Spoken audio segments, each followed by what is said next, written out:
कुंभकर्ण की तरह खर्राटे मारकर सोने लगती थी। कोकिला चुड़ैल की इस हरकत से उसकी दोनों बहनें बहुत परेशान थी। फिर एक दिन वो तीनों बहनें पास वाले गांव में इंसानों का शिकार करने जाती है। तभी उनकी नजर एक घर पर पड़ती है। उस घर के अंदर एक औरत अपने बच्चों के साथ मौजूद थी। इस घर में सिर्फ एक औरत और उसके बच्चे रहते हैं। हम इन सबको आसानी से पकड़कर अपने साथ ले जा सकते हैं। चलो जल्दी से घर के अंदर चलते हैं। फिर वो तीनों घर के अंदर दाखिल हो जाती हैं। कोकिला की दोनों बहनें उस औरत को और उसके बच्चों को रस्सी से बांधना शुरू कर देती हैं। लेकिन तभी कोकिला चुड़ैल रसोई घर से खाने की खुशबू आती है। कोकिला फौरन रसोई घर में पहुंच जाती है। अरे वाह, यहाँ तो बहुत सारा खाना रखा है, जल्दी से सारा खाना खा लेती हूँ। इतना कहकर कोकिला वहाँ रखा खाना खाने लगती है। फिर सारा खाना खाने के बाद कोकिला को नींद आ जाती है और वो रसोई घर में लेटकर खर्राटे मार के सोने लगती है। तभी अचानक वो औरत और उसके बच्चे मदद के लिए जोर जोर से चिल्लाने लगते हैं। इससे पहले कि आवाज सुनकर कोई यहाँ आए, चलो इन्हें उठाकर जंगल में भाग चलते हैं। लेकिन अचानक ये कोकिला कहाँ चली गई? तभी दोनों चुड़ैलों को कोकिला रसोई घर में सोती हुई दिखाई देती है। कोकिला को सोते हुए देखकर दोनों गुस्से से आग बबूला हो जाते हैं। सत्यानाश, ये कुंभकर्ण तो खाना खाकर सो गई, अब क्या करे?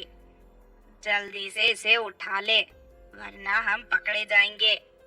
फिर दोनों कोकिला चुड़ैल को उठाने की बहुत कोशिश करती हैं, लेकिन कोकिला जागने का नाम नहीं लेती। ये देख औरत जोर जोर से गांव वालों को आवाज देकर पुकारने लगती है। तभी उस औरत की आवाज सुनकर बहुत सारे गांव वाले वहां इकट्ठे हो जाते हैं। फिर वो सभी कोकिला के दोनों बहनों की खूब पिटाई करते हैं। हमें माफ कर दो, हमसे गलती हो गई, आज के बाद हम इस गांव में कभी नहीं आएंगे। हाँ हाँ, हम वादा करते हैं आज के बाद हम कभी किसी इंसान को परेशान नहीं करेंगे। दया करके हम लोगों को यहाँ से जाने दो। इस तरह वो दोनों बहनें गांव वालों के सामने गिड़गिड़ाकर माफी मांगने लगती हैं। उन दोनों को रोते हुए देख गांव वाले उन्हें माफ कर देते हैं। फिर वो दोनों बहनें कोकिला चुड़ैल को अपने कंधे पर उठाकर वहां से भाग निकलती हैं। थोड़ी देर के बाद दोनों कोकिला को लेकर अपनी गुफा में पहुंच जाती हैं। तभी अचानक कोकिला की नींद खुल जाती है। नालायक, तेरी वजह से आज हम दोनों की बेमौत हो जाती। जितनी जल्दी हो सके तू अपनी आदत सुधार ले, वरना एक दिन तेरी वजह से हम तीनों बहुत बड़ी मुसीबत में फंस जाएंगी।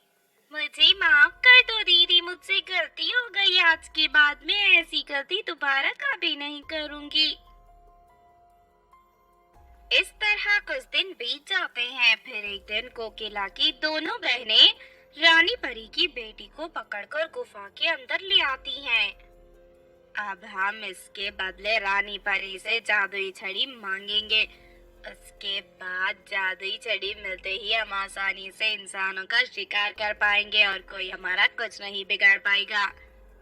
उसके बाद दोनों बहनें गुफा के अंदर बने कमरे में आराम करने चली जाती हैं। तभी रानी परी की बेटी कोकिला चुड़ैल से कहती है, मुझे बहुत भूख लगी है, मैंने सुबह से कुछ नहीं खाया। इस जंगल में तुझे खाने को कुछ नहीं मिलेगा, चुपचाप बैठी रहे। देखो, मेरी जादुई अंगूठी से यहाँ मनपसंद खाना हाजिर किया जा सकता है।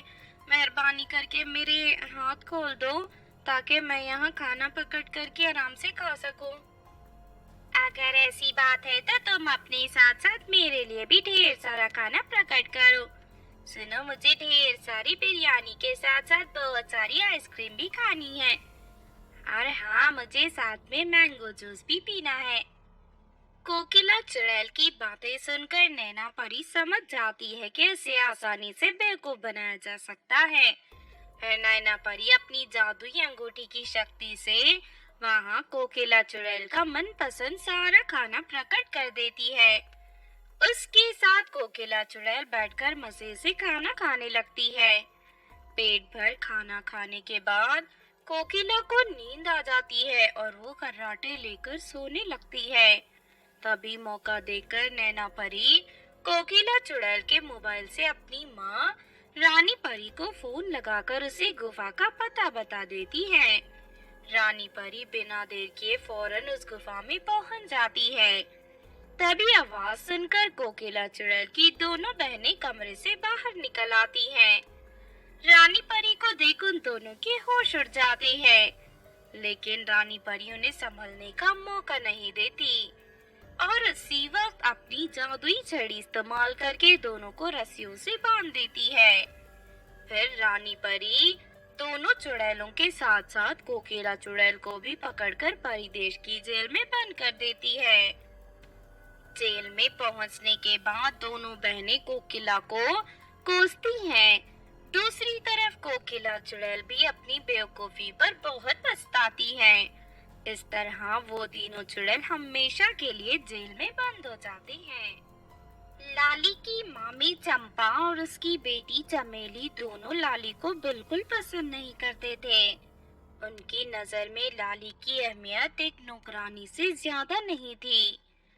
दोनों ने नौकरानी का खर्चा बचाने के लिए लाली को घर पर रखा था। फिर एक दिन चंपा अपनी बेटी चमेली के लिए एक नया स्कूटर खरीद कर ले आती है। फिर अगले दिन चमेली स्कूटर पर बैठकर कॉलेज के लिए निकल जाती है। तभी रास्ते में लाली उसे रोकते हुए कहती है, दीदी घर के काम करते करते मैं बहुत थक जाती हूँ। इस वक्त चलते चलते मेरे पैर दुख रहे हैं और तुम मुझे भी स्कूटर पर बैठकर कॉलेज तक ले चलो। चिंता मत कर, मैं अभी तुझे कॉलेज पहुँचा दूंगी। उसके बाद चमेली लाली को रस्सी से अपनी स्कूटर के पीछे बांधकर उसे सड़क पर घसीटते हुए ले जाती है। फिर थोड़ी देर के बाद चमेली स्कूटर रोककर लाली को सड़क के किनारे ढकेल देती है। अब आज के बाद तू कभी स्कूटर के नाम नहीं लेगी। इस तरह हंसते हुए चमेली स्कूटर स्टार्ट करके वहाँ से चली जाती है।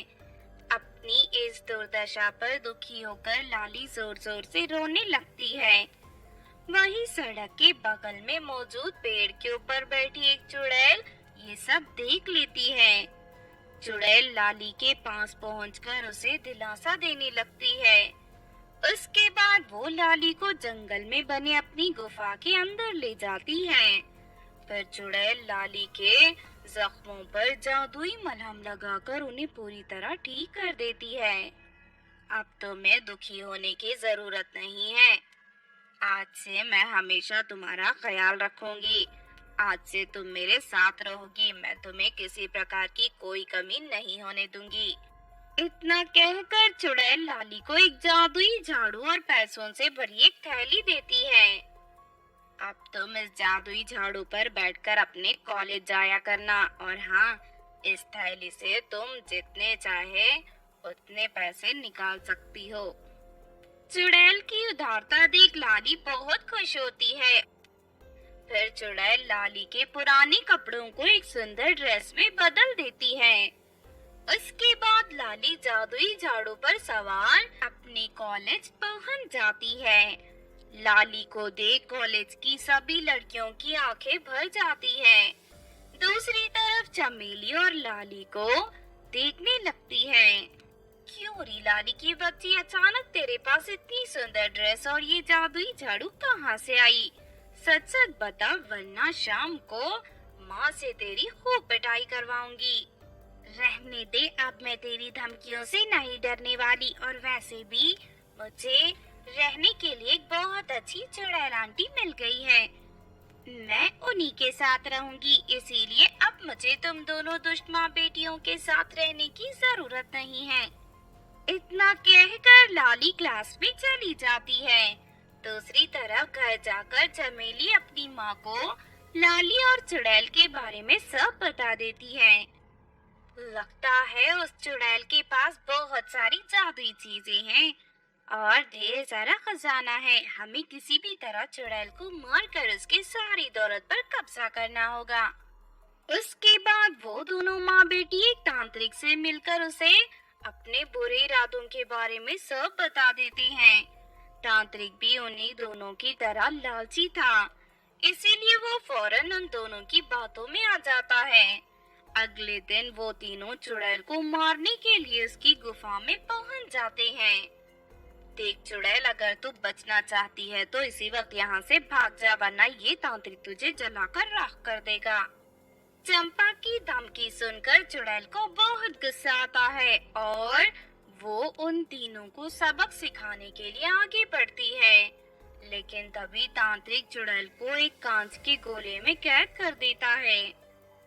इस चुड़ैल को इसी कांच के गोले के अंदर जलाकर मार दो, उसके बाद इसकी सारी दौलत लेकर हम यहाँ से भाग जाएंगे।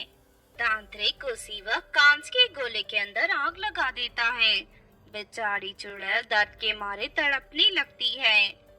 उसे तड़पते हुए देख तीनों जोर जोर से हंसने लगते हैं। लेकिन तभी अचानक जादुई झाड़ू पर सवार लाली वहां आ जाती है। लाली फौरन तांत्रिक के हाथ से उसकी जादुई छड़ी छीन लेती है और जादुई छड़ी की शक्ति से लाली कांच के गोले को तोड़कर चुड़ैल को बाहर निकाल लेती है। लेकिन तब तक चुड़ैल पूरी तरह जल चुकी थी और थोड़ी ही देर में वो अपना दम तोड़ देती है। अपनी चुड़ैल आंटी की मौत पर लाली को बहुत दुख होता है।